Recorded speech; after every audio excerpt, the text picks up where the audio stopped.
Fait que là, tu as une décision de la révision, puis après ça, tu as combien de temps pour la porter en appel? Toujours 30 jours. Toujours 30 jours, la, hein? la décision, en révision administrative, ils vont rendre une décision. Là, ils vont te parler à la personne qui conteste. Ça se peut qu'ils veuillent parler à l'employeur. Ouais. Si, par exemple, c'est une sorte de congédiement ou même de départ volontaire, je dis j'avais des très mauvaises conditions de travail, je me faisais harceler, mon boss payait pas le temps supplémentaire, temps et demi, peu importe, mais là, ils vont appeler à l'employeur pour savoir un peu les versions des faits. Éventuellement, ils vont rendre une décision. Encore une fois, une décision papier reçue par la poste. Ça, c'est standard, on doit la recevoir quand même. Et là, on a 30 jours à compter de la réception pour faire envoyer ce qu'on appelle un avis d'appel. Là, on est rendu au tribunal de la sécurité sociale du Canada.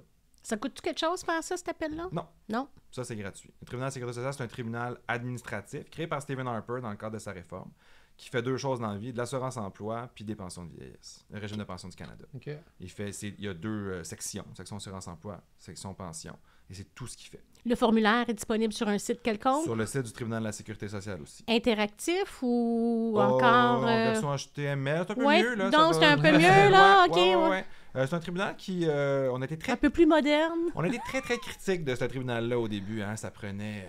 écoute, il n'y avait pas de greffe. Ça prenait 6 mois avant une audience, tout ça. Là, ça va quand même mieux. Ceci étant dit, ben là, on va avoir un nouveau tribunal d'ici 1 an. Là. Ils sont en train de travailler sur un projet de loi qui a été déposé au fédéral. On va avoir ce qu'on appelle le Conseil d'appel du Canada. Je n'embarque pas là-dedans, je ne vais pas mélanger le monde. Non, Pour l'instant, les étapes, c'est j'ai une décision initiale, je la conteste, révision administrative, c'est un autre fonctionnaire de Service Canada. C'est à l'interne. À l'interne, ouais. Après ça, je m'en vais au tribunal de la sécurité sociale, division générale. OK. Là, il y a une audience ou... Il y a une audience. Okay. Ça peut être en personne. Ils n'ont pas de locaux. Hein? Fait qu'ils louent des locaux dans les bureaux de Service Canada, qui est la partie adverse. Ouais, c'est un peu bizarre, mais bon, c'est comme ça. Depuis le début de la pandémie, c'est tout par Zoom. Les membres, on n'appelle pas ça des juges, les membres sont là, on en a une dizaine au Québec. Okay. Font très bon travail, sont impartials. Pour vrai, ça se passe bien. C'est des audiences qui sont informelles. Des gens sont stressés, ils peuvent prendre une pause. C'est ça, c'est bien quand même. La commission d'assurance-emploi n'est pas là. Ça, je le dis toujours au monde. C'est important de le savoir parce que les gens sont stressés. Ils s'imaginent qu'ils sont à des films Hollywood. C'est ça, objection, votre honneur. C'est pas ça du tout. C'est vraiment... des juges sont très, très humains. La commission n'est pas là, envoie ses arguments par écrit. On les a d'avance. Fait qu'on sait un peu sur quoi ils se basent pour nous planter, là, en beau français. Et là, ben moi, c'est comme ça que je fonctionne. Je fais témoigner la personne que je représente. Qu'est-ce qui s'est passé? Expliquez-nous depuis le début. Après ça, la juge pose des questions de clarification.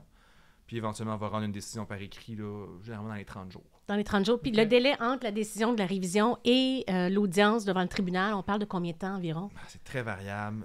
Mais dernièrement, dernièrement, donner une idée on est sur du 2-3 mois. Quand même, c'est pas si pire. C'est quasiment mieux que nous autres au tribunal administratif du Québec. C'est beaucoup mieux, mais je veux dire, c'est quand même des prestations d'urgence aussi, là, en général. C'est 55% du brut, hein? Le taux de prestation, oui. Oui, c'est ça. C'est 55% du brut. OK. Puis à ce moment-là, si c'est négatif, est-ce qu'il y a d'autres choses à faire? Ou, Oui. Il y a, dans le même tribunal de la Sécurité sociale, il y a une autre division, la division d'appel. Et là, c'est un appel. Fait que là, il faut trouver une erreur de droit ou de fait manifeste. Un exemple d'erreur de droit ou de fait manifeste, souvent, la façon la plus facile de l'expliquer, je dis, par exemple, la décision a dit que l'alcool au volant, c'est pas un crime. Ça, c'est une erreur de droit manifeste. C'est clair que c'est un crime, par exemple. Ouais. Mais c'est plus difficile, là, aller cet appel particulier. C'est vraiment, c'est autre chose, là. Parce que, tu sais, quand on est à la division générale, c'est encore je témoigne, tout ça. Donc, les gens, ils disent, sur la division d'appel, je vais encore raconter mon histoire de zéro. Non, c'est pas ça. Moi, des fois, je perds, puis je suis vraiment pas d'accord, je suis un peu en maudit, mais la décision est bien écrite. Ouais. Fait que ça fait partie du travail. Puis ça, je dois l'expliquer. Je suis vraiment navré. Moralement, j'étais avec vous. Je suis convaincu qu'on aurait dû gagner. La juge, je suis vraiment pas d'accord avec elle, mais quelle bonne décision bien écrite. J'ai pas d'erreur. Fait qu'on y va pas. On y va pas. On y va pas. Puis sinon, ben on y va. Puis là, c'est un peu plus... la procédure est un petit peu plus... C'est plus difficile de se représenter soi-même, là, disons. C'est un autre game.